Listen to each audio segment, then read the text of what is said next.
नमस्कार, योग गुरु धीरज चैनल में आप सभी साधकों का स्वागत है।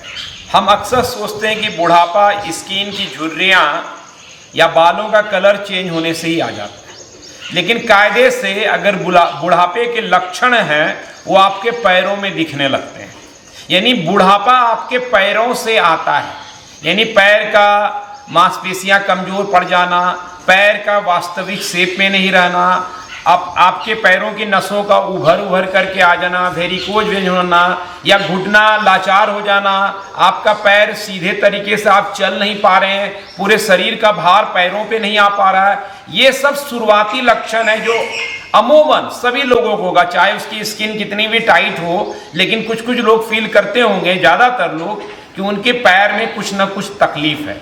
और जब पैर की तकलीफ ज़्यादा बढ़ जाती है तब फिर हम क्या करते हैं, डे टू डे लाइफ में हम एक्टिव नहीं रहते हैं, हम कुछ एक्सरसाइज योग अभ्यास करने के लिए अपने को अनुकूल नहीं मानते हैं और यहाँ से आपका स्वास्थ्य और गिरता जाता है। इसीलिए ये कहा जाता है, गांव में ये कहावत है कि बुढ़ापा आपके पैरों से आता है। अगर आपने पैरों को ठीक रखा तो उम्र चाहे 60, 70, 80 दिखे, अगर आपके पैर ठीक हैं तो बुढ़ापे का असर आपके जीवन में नहीं दिखता है। ऐसे कई सारे लोगों के अनुभव आप देख सकते हैं जो सार्वजनिक जीवन में एक्टिव है, उनका पैर ठीक ठाक है, चल रहा है, इसलिए वो उनका बुढ़ापा नजर नहीं आता है। जैसे वो लड़खड़ा के चलने लगता है, उनकी कार्यशैली पे सवाल उठने लगता है।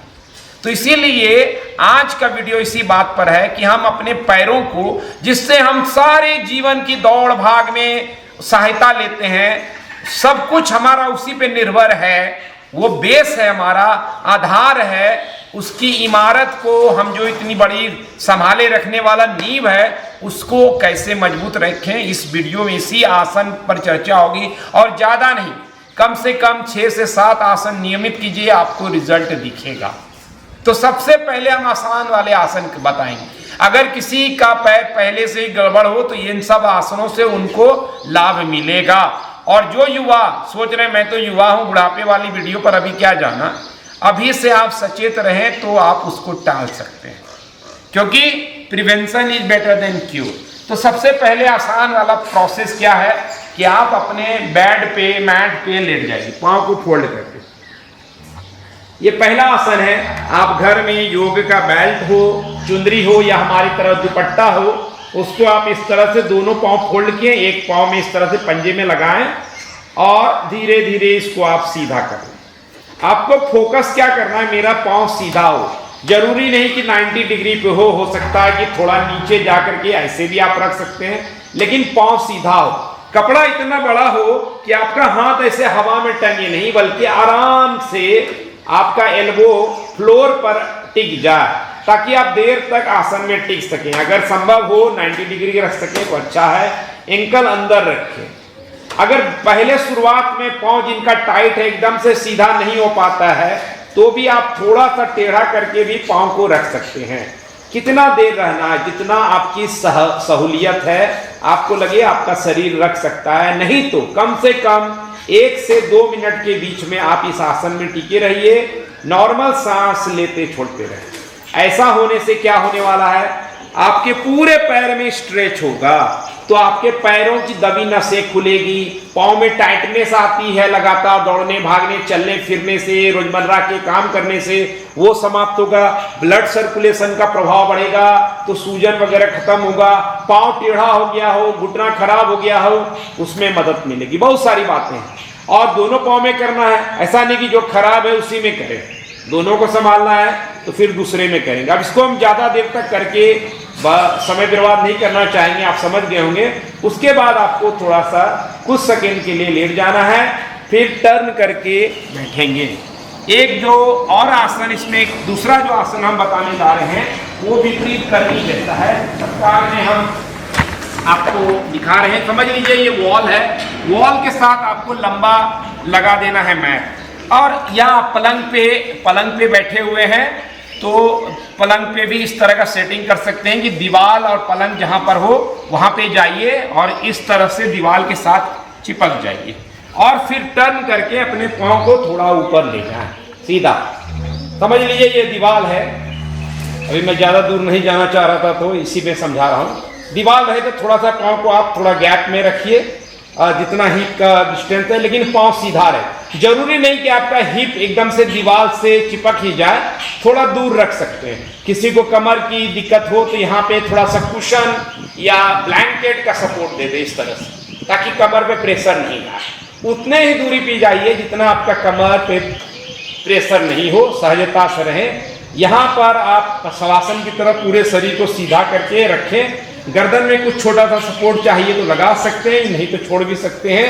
अब यहाँ पर आप कम से कम इस आसन में 3 से 5 मिनट और मैक्सिमम 10 मिनट जरूर रहिए, पड़े रहिए इस आसन में। ये ब्लड का सर्कुलेशन बढ़ाएगा और कई सारे इसके फायदे हैं, मैं बता रहा हूं। आप दोनों पाँव को जब वापसी करना हो, आप इस तरह से बैंड करेंगे और नीचे पलट करके लेट जाएंगे और फिर कुछ समय तक 1 मिनट तक लेटे रहेंगे। ये संभावना है कि जब आप इस आसन में रहें तो आपको लगेगा कि पाँव पे झुनझुनाहट जैसी हो रही है, तो ये एक नॉर्मल है, इससे घबराना नहीं है, क्योंकि ब्लड का जो सर्कुलेशन है वो आपका उल्टी दिशा में पैल्विक के तरफ आ रहा है। तो ब्लड की कमी की वजह से आपको फील होगा झुनझुनाहट हो रहा है। वो सप्लाई ब्लड का कहाँ बढ़ रहा है? घुटने में और पैल्विक में। तो पैल्विक से रिलेटेड दोष भी है, यूरिनरी फंक्शन में प्रॉब्लम होता है, कुछ अलग तरह का प्रोस्टेट ग्लैंड की समस्या है, पीरियड का प्रॉब्लम है, तो उसमें आपको दिक्कतें समाप्त होंगी।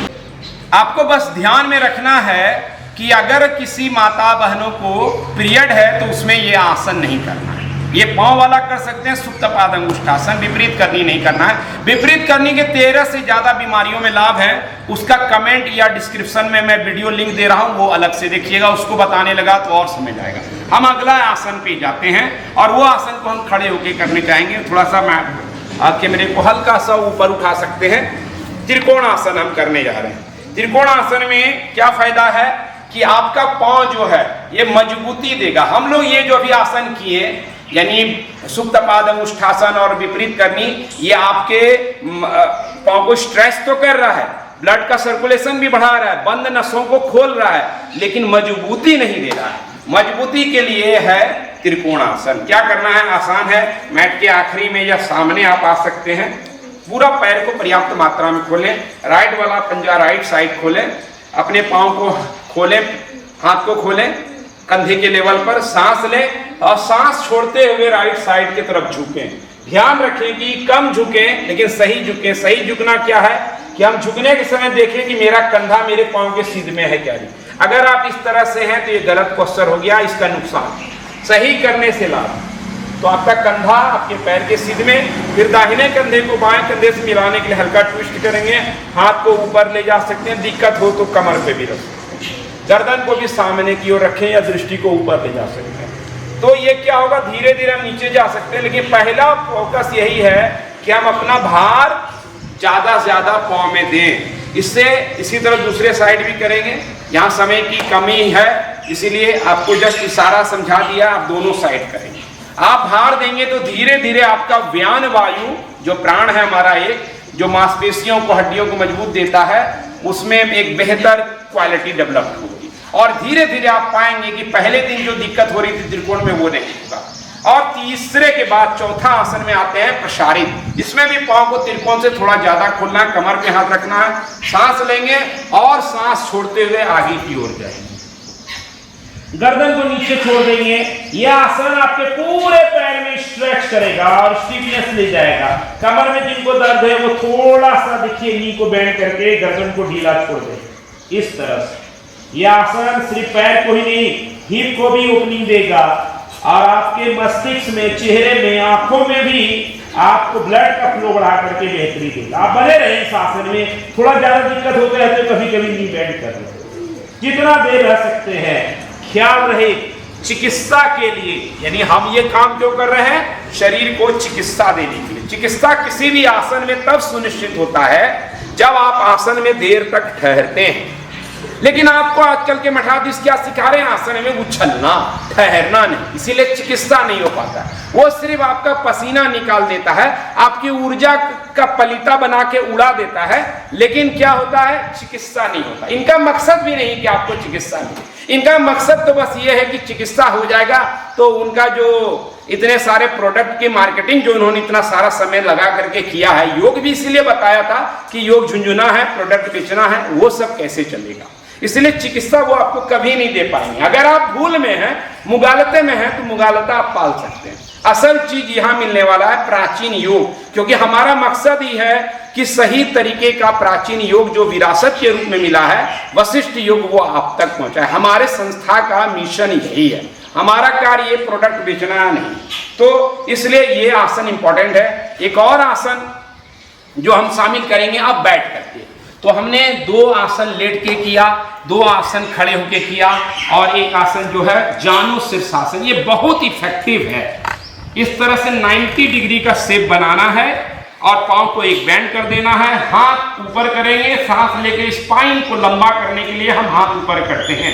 सांस जब छोड़े तो जितना लंबे तरीके से आगे झुके, कई लोग ऐसे मुड़ जाते हैं, नहीं, स्पाइन को सीधा रख करके आगे बढ़िए, यहां तक ही झुक सके, लेकिन आगे बढ़िए।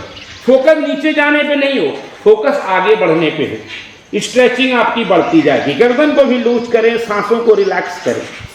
जितना सरेंडर करेंगे, फट कम कर देंगे, उतना यह आसन आपको कामयाब दिखेगा।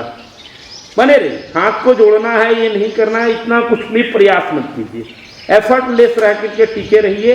कितना देर, 30 सेकेंड से स्टार्ट करके 1 मिनट तक रहिए, और दूसरे तरफ भी करना है, ये मैं बता नहीं रहा। तो ये हो गया एक आसन। अब आपको लेट करके जो जरूरी आसन में वही बता रहा हूं, पूरा पैर को अच्छे से तैयार करना है, तो उसका एक अलग सीक्वेंस है, डिस्क्रिप्शन या कमेंट में दे दूंगा, या लेग से रिलेटेड योग गुरु धीरज ऐसा सर्च मार दी। कोई भी वीडियो को सर्च करना है योग गुरु धीरज का, तो जो समस्या है उसको लिख दिया और पीछे योग गुरु धीरज करके यूट्यूब पे सर्च मार। हेडेक है तो हेडेक योग गुरु धीरज सर्च, डायबिटीज लिख दीजिए योग गुरु धीरज सर्च, ये आसान तरीका है। अब लेट जाए, दोनों पांव को फोल्ड कर दीजिए, जैसे अभी सुप्त पादानुष्ठासन में किया। दोनों पांव के बीच में 4 उंगली का, यहाँ पर जो हिप और एड़ी के बीच में गैप हो 4 उंगली का, और दोनों पांव को मिलाना नहीं, हिप डिस्टेंस पे रखना है, हाथ को बाजू में रखना है। अब यहां से सांस लेते हुए डिटेल में आप धीरे से अपने पांव को उठाइए। ख्याल रहे कि पैर फैले नहीं, पैर फैलेगा तो बैक पे प्रेशर बढ़ेगा, नुकसान हो जाएगा। तो ये सब टेक्निक आपको कोई नहीं बताता है कि आसन को सही तरीका क्या है, सिर्फ कैसे थंबनेल पे ये चीज खा लो सब कुछ ठीक हो जाएगा, ये आज पी लो लीवर डिटॉक्स हो जाएगा, आप भी झांसे में फंस जाते हो। आप पुराने आदत है आपकी झांसाओं में फंसने की, इसलिए बार बार झांसा लोग देता रहता है, फंसते रहते हो, निकलते नहीं हो उससे बाहर। ये देखिए, आपको पांव को सीधा हिप लाइन पे रखना जरूरी नहीं, सपोर्ट दो, आप ऐसे रहो, ये पैल्विक को मजबूत करेगा, थाई को मजबूत करेगा, और इसीलिए इस आसन को शामिल किए। बिना पैल्विक थाई को मजबूत किए आप पूरे पैर को ठीक नहीं रख सकोगे, क्योंकि सारा भार पैल्विक कमजोर होने पे घुटने पे आता है और वहां से आपका पांव खराब होना शुरू हो जाता है। फिर इसका काउंटर के तौर पर आप विपरीत ये क्या कहते हैं, अपान आसन या पवन मुक्त आसन करते हैं कहीं कहीं, ये आप करें। एक पाद अपान आसन, ये आपके पाए को रिलीफ भी करेगा और घुटने के दर्द में भी राहत देगा, बैक पेन में भी सहायक है। तो दोनों साइड आप कर लेंगे। उसके बाद अगर अभ्यास करने का मन नहीं भी है तो वशिष्ठ प्राणायाम करके शरीर को ढीला छोड़ दीजिएगा शवासन में। तो बस इतना सा ही आप अगर कर लिए, आप करने के बाद मैं कहता हूं अभी आप करो और कमेंट करो, करने के बाद ही आप बताओ कि आपके पैर में पहले से अच्छा लगा या नहीं लगा, और अगर नहीं लगा तो आप, मैं समझ जाऊंगा कि मेरा बताना बेकार है। लेकिन मुझे पूर्ण विश्वास है जिस तौर तरीके से मैंने बताया है आप अभी कीजिए, और क्षण भर में, यानी मुश्किल से 15-20 मिनट का ये अभ्यास आप होगा, आपको लगेगा मेरा भैया पहले से पैर अच्छा लग रहा है, रिलीफ लग रहा है। और अगर मैं रोज रिलीफ बढ़ाता गया तो मेरी समस्या ही पूरी तरह से ठीक हो जाएगी। और क्या चाहिए आपको गुरुजी से? फिर भी चाहिए तो कमेंट लिखिए, कमेंट कीजिए, व्हाट्सएप कीजिए। समस्या का समाधान का कोई नाम है तो वो योग गुरु धीरज चैनल है। आप बेशक इसे अपना एक परिवार का हिस्सा मान करके अपने दुखों को शेयर कीजिए, और दुखों से मुक्त होने का कार्यक्रम है। ईश्वर हमें माध्यम बनाते रहे, ऐसी प्रार्थना और शुभकामनाएं आप लोग भी करें कि आपके दुखों में मैं भी माध्यम बन सकूं दूर करने में। तो हेयम दुखम अनागतम, शास्त्र यही कहता है कि यह योग दुखों को नाश करने वाला। तो आज इतना ही। आगे इस वीडियो को जरूर शेयर, कमेंट करेंगे, लाइक करेंगे, ये तो बोलने की बात नहीं, आप खुद होनहार है। जय हो, कल्याण।